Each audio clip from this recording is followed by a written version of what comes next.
Let's see what's going on right here. Oh, axle seal leak. Great.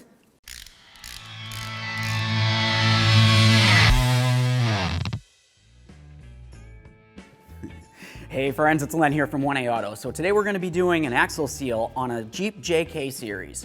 The front differential axle seal isn't going to be located in the outer area where I can see that I have a leak. It's actually going to be located closer to the differential pumpkin. There's going to be a little bit of work involved, so let's get into it. One of the first things I want to mention to you is, of course, we're going to be dealing with fluids, so we want to make sure we have hand and eye protection. It's going to be super important. The next thing I like to do is make sure I have a nice collection bucket. We're going to open up the fill plug on our differential cover.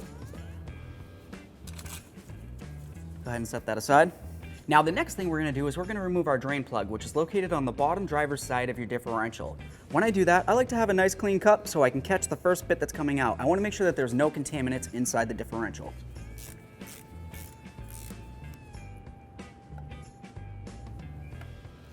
Let's let that drain out. So now let's look inside that oil and just kind of swirl it around. We want to see if there's any metal deposits inside there. You can also look from the bottom and see if you see any large chunks. We also want to take a look at this drain plug though. You're going to notice that it has a magnet on it and typically it accumulates some debris on it. The small debris that you see on this is actually perfectly natural and it's bound to happen. If you see any large chunks of metal or shards of metal, that's bad news and it means that you have an issue with one of your gears. Now the next thing we want to do is safely raise and support the front of our Jeep so that we can remove our front wheel. Now that we have the wheel off of there, we have a nice clear view of what's going on.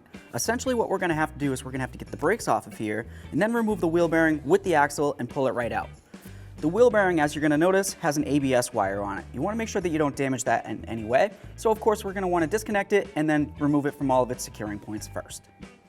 So if you follow your ABS wire, you're going to see it comes up behind your shock tower. That's the little push pins from the other side. We're going to go ahead and pop that apart and then separate it and then start disconnecting it.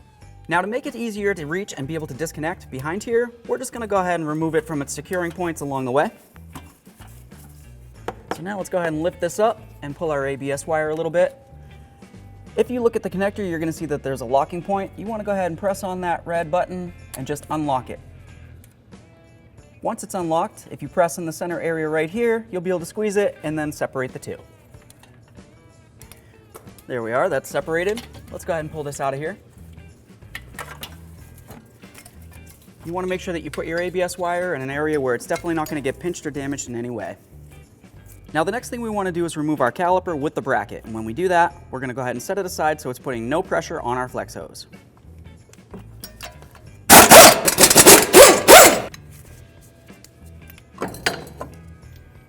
Let's remove the rotor. Now looking from the back side of your knuckle, you're going to see that you have 3 wheel bearing mounting bolts. One here, up top, and then on the other side. You're going to also notice that those are 12 point and it's a 13 millimeter. Let's go ahead and tap our socket on there. There we are. Let's do the same to the rest. So now that we have all of our bolts out, I'm just going to go ahead and start in one of my bolts so it's in a few good threads, and then I'm going to have my socket on here. After that, I need to continue on with my hammer, and I'm just going to try to give this a couple loving bonks to break the wheel bearing free from the knuckle. You're going to want to make sure you use an old socket, something that you're not necessarily worried about damaging. So now I've got it so the plate can move around. That's telling me that the wheel bearing is breaking free from the knuckle. If you wanted to, you can continue on to doing it with the rest of the bolts as well. I'm just going to use a little bit more penetrant on here, and we'll continue. All right, we got that to break free. Let's carefully pull out our axle with the wheel bearing. Now you're going to want to look inside that differential tube and make sure if you have these, they're not lodged inside there. These should essentially go over your axle, just like this. And essentially they're going to be like shims, so when you put this back in, there isn't going to be any movement from your axle. Now that that's out of there, let's do the same to the other side of the Jeep.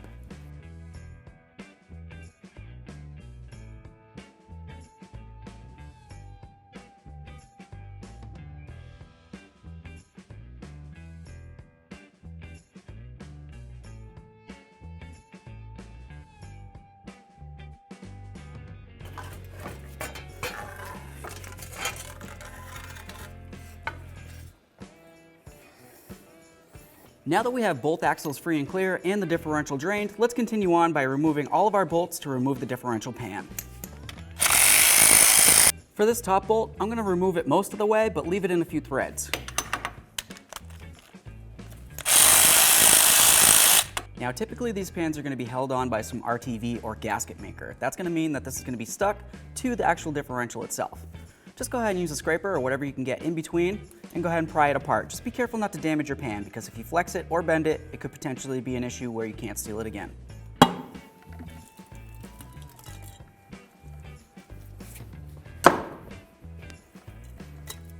With that separated, go ahead and remove your last bolt and get the pan out of the way.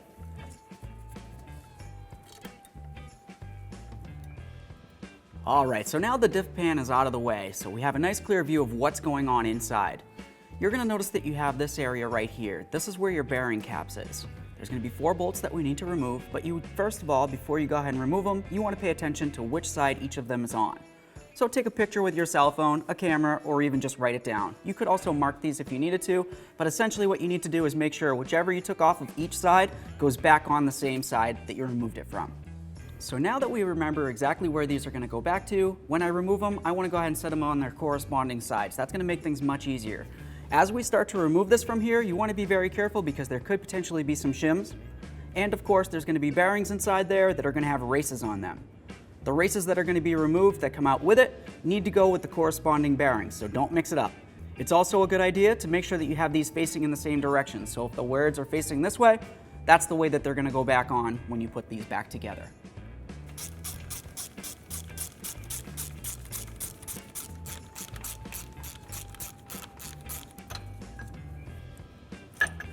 Now once these are off, you want to make sure that you're holding on to this because we don't want this to come falling out of the differential. So now that we have all that off of there, we want to just quickly pay attention. This area right here is going to be where the race is, and that's also going to be where your bearing goes inside of. Along the side of it, like I said, you might find that there's going to be some shims. You want to make sure that you don't lose any of those. There's going to be probably some on either side. At this point, I'm going to continue on with the pry bar, and I'm going to carefully come in between one of the bolts on this gear and then up against the differential. I want to be very careful not to damage anything.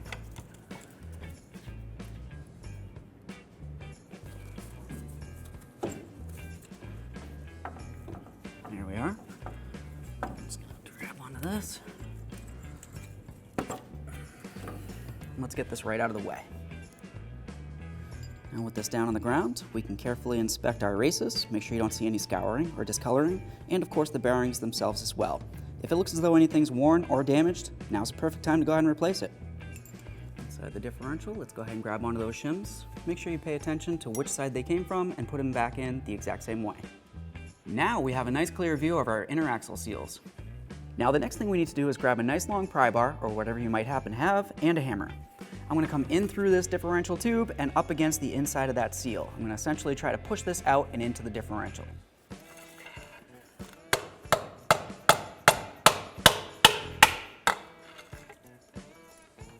There it is, friends. Now typically when I do this, I'm going to do both sides. So I'm going to come from the other side and do the exact same thing.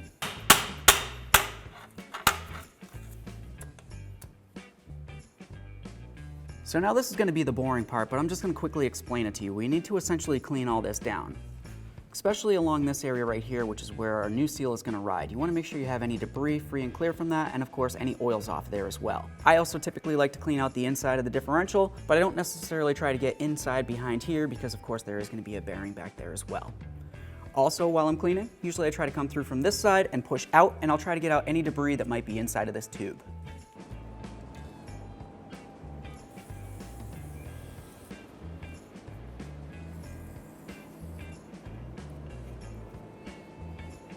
So now that we did a pretty good job cleaning up the inside, let's continue on by cleaning up the mating surface of the differential where the pan cover is going to sit on.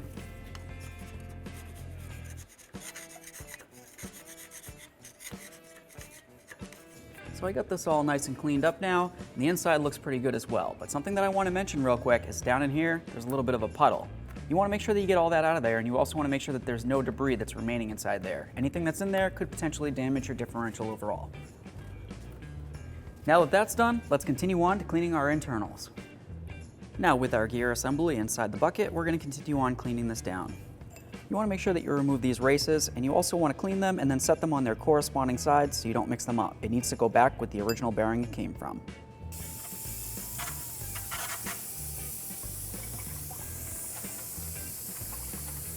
Let's make sure we clean this stuff up as well, and of course make sure it's not damaged in any way. Now let's move along to our axles. The main areas that we're going to want to clean on those would be, of course, the splines. Make sure you get out any gunk or debris inside there. And then right up along this area where it's supposed to be smooth, make sure you don't see any raised areas or ridges. If you see any scouring or raised areas, make sure you clean it up the best you can. The main reason why the seals tend to leak is typically because dirt and debris makes its way down your differential tube and makes its way to where the seal is supposed to ride on this nice smooth area. So any debris that's on here is going to potentially damage your seal. Of course, you also want to make sure you clean up your shims. If you were going to be replacing this dust cover right here and putting on a nice external axle seal, you would want to, of course, take this off of here and then clean up this entire area so you can make sure the seal has a smooth area to ride as well. So now taking a look at this seal, you can see by looking inside here, there's a little spring that goes around the entire surface on the inside. You want to make sure that does not fall off when you're installing the seal. So I just use a little bit of petroleum jelly. I'm going to make a nice ring around it. That's going to help it sit in there. And I would just do this to both seals, obviously.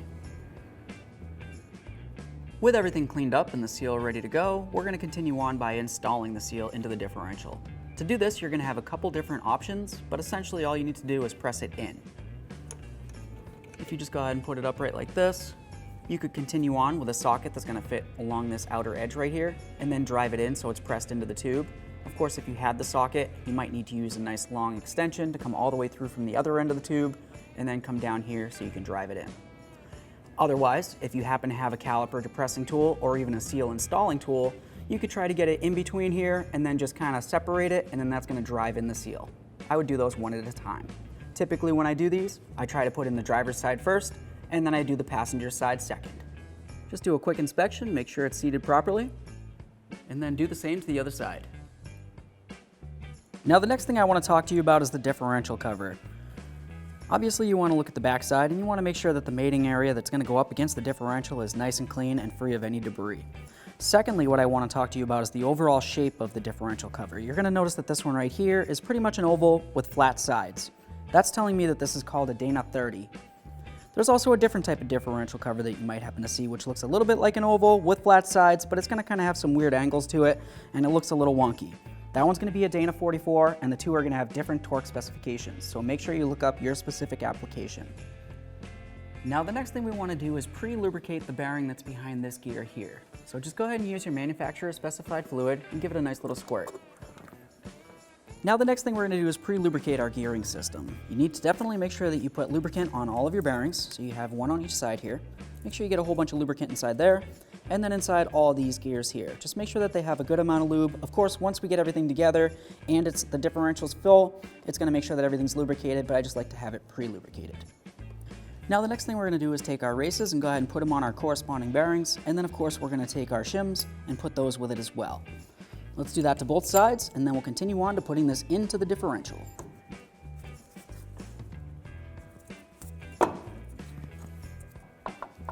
There we are. Now while we're holding that, let's go ahead and start in our bearing caps. Once again, you want to make sure that you have these on the corresponding sides and facing in the proper direction.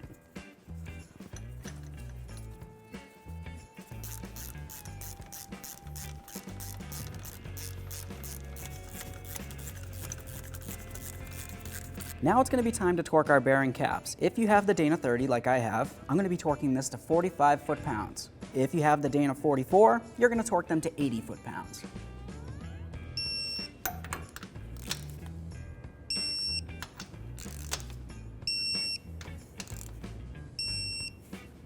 Now the next thing we need to do is get a gasket ready for our pan. If you didn't buy a gasket, you can use a little bit of gasket maker. And of course, we're just going to make a nice thin coat of it coming around the entire outside of the pan here. Once it's coated, we'll continue on by putting it onto the differential. Now the next thing we want to do is clean up our differential pan bolts. Make sure you get off all that RTV/gasket maker. Before we put the pan on, let's just make sure we get off any gear oil that might have made its way onto the mating surface. Line your pan up with your bolt holes and then start in your bolts. Once they're all started, go ahead and snug them up.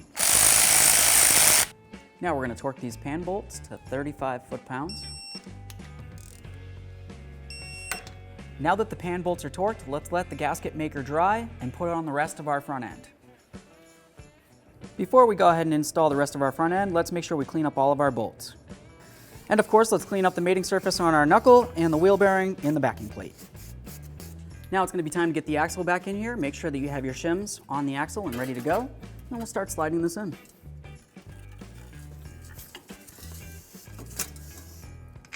Now let's go ahead and put in our mounting bolts for the wheel bearing. We'll snug these up and then we'll torque them to manufacturer's specifications.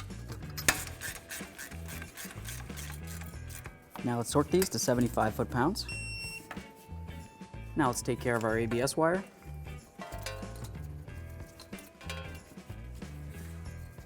So you have your mounting point. Come up along the backside. And this is going to continue along over this way and then come up along here. All right, so now let's just connect in that ABS wire. Make sure you lock in the red tab again. And then we're going to resecure it back into the point where it's right behind the shock tower. There we are. At this point we can come down here, get this back on there. Now the next thing we're going to want to do is clean up the mating surface on your hub and the backside of your rotor. Once it's clean enough, go ahead and reinstall your rotor. Take one of your lug nuts, start it on there so it holds the rotor for you. Now it's going to be time to get our caliper back on.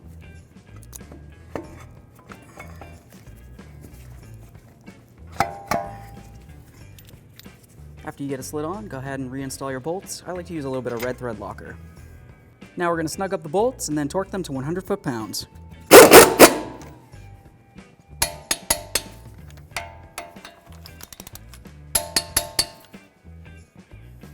Now let's finish securing our ABS wire.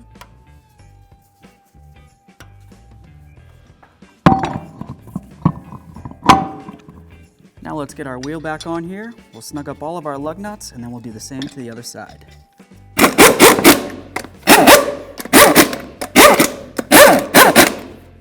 Let's go ahead and put in our drain plug, snug that up. It's bottomed out, teeny bit more, that feels great. Now it's going to be time to fill the differential. You want to use 80-90 gear oil, and when we fill it, we just want to go until it just barely starts coming out of the fill hole.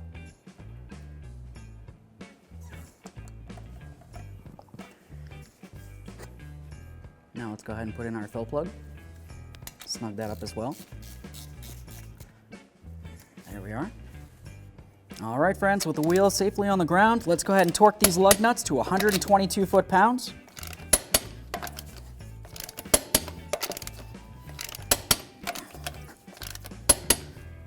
Torqued. Okay, friends, so we fixed that axle leak. You saw that we did the axle seals, and when I do them as a pair. We have the whole front differential torn apart, so why not? Overall, it was a fairly easy job, just a little bit labor intensive. I hope you learned a little something along the way. If you did, and you want to talk about it, leave it in the comments section below, because I always love to hear from you. If you liked the video, smash on the like button for me, it would mean the world. While you're at it, go ahead and subscribe and ring the bell. That way there you can be kept up with all of our latest content. Thanks.